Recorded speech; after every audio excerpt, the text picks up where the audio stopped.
The coronation of Queen Elizabeth II took place on 2nd June 1953 at Westminster Abbey in London. The United Kingdom's longest-serving monarch reigned for 70 years until her death on 8th of September 2022 at Balmoral Castle, her Scottish estate. The Queen's death triggered an official 10-day period of national mourning until the end of the state funeral on 19th of September 2022. The royal family will be in mourning until Monday, the 26th of September 2022. Earlier, on Wednesday, that is 14th September, the Queen's coffin left Buckingham Palace for the last time, being driven in a procession. Tens of thousands of mourners looked on as the gilded gates of the monarch's London residence opened to let through her coffin on its way to Westminster Hall, where it lay in state for public viewing until her funeral.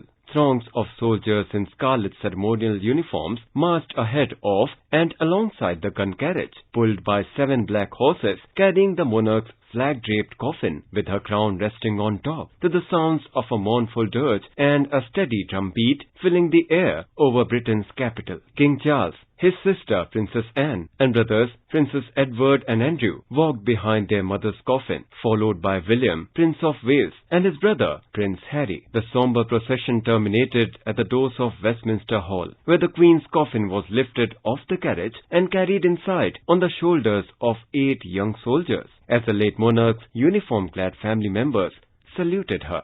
Senior members of the royal family, including Queen Consort Camilla, Kate Middleton, Princess of Wales and Meghan, Duchess of Sussex, all dressed in black, looked on as the Queen's coffin was carefully placed onto a purple catafalque at the center of a raised podium as a church choir sang a hymn in her honor. The king watched the Queen's grenadiers lowering their heavily embroidered standard and placing it at the feet of the catafalque as a mark of respect. Bodyguard officers and household cavalry officers in tall boots and helmets decorated with red and white plumes then arrived to take their positions on the podium around the coffin to begin their first 6-hour watch. There were 20 such vigils through Monday morning, when the Queen's coffin was being transported to Westminster Abbey for the funeral. The main portion of the service concluded when the royal family, led by the King, filed out of Westminster Hall. Members of the public waited in line to view the late monarch's coffin to pay their respects.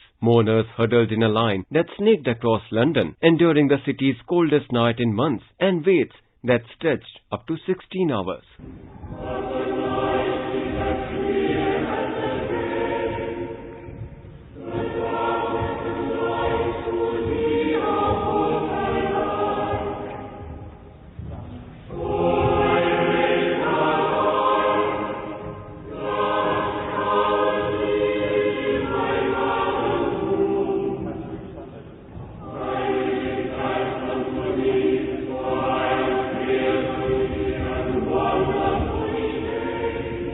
The Queen's 8 grandchildren held a vigil for 15 minutes on Saturday beside the Queen's coffin at Westminster Hall. William, now the heir to the throne, stood, his head bowed, at the head of the coffin, and Harry at the foot. Both the princes, who are military veterans, were in uniform. Mourners continued to file past in silence. After days of lying in state, the body of the late Queen began its final journey as part of a grand state funeral, first to Westminster Abbey for a religious service in front of a congregation of thousands, and then on to Windsor Castle for a more intimate committal service, and finally a private burial. It was a day of emotion, pomp and ceremony, the like of which has not been seen since the last state funeral of Winston Churchill almost 60 years ago. Buckingham Palace said the Queen had made personal additions to the plans. President Draupadi Murmu is on an official tour to the United Kingdom to attend the state funeral from September 17th to September 19th. She expressed condolences on behalf of the Government of India. She is among the top Asian leaders to attend the event. President Murmu met King Charles III on September 18th at a banquet given at Buckingham Palace in advance of Queen Elizabeth's state burial. The Queen's casket was lying in state at Westminster Hall in London, where the President paid respect to her. At the Lancaster House, next to Buckingham Palace in London, President Murmu signed Queen Elizabeth II's condolence book. World leaders arrived at Westminster Abbey for the state funeral of Britain's longest-reigning monarch, Queen Elizabeth II, today. King Charles III led a somber procession behind find his mother's coffin on the short journey from Westminster Hall to the Abbey. The Abbey's bell tolled once every minute ahead of the service, which began at 11 hours British summer time.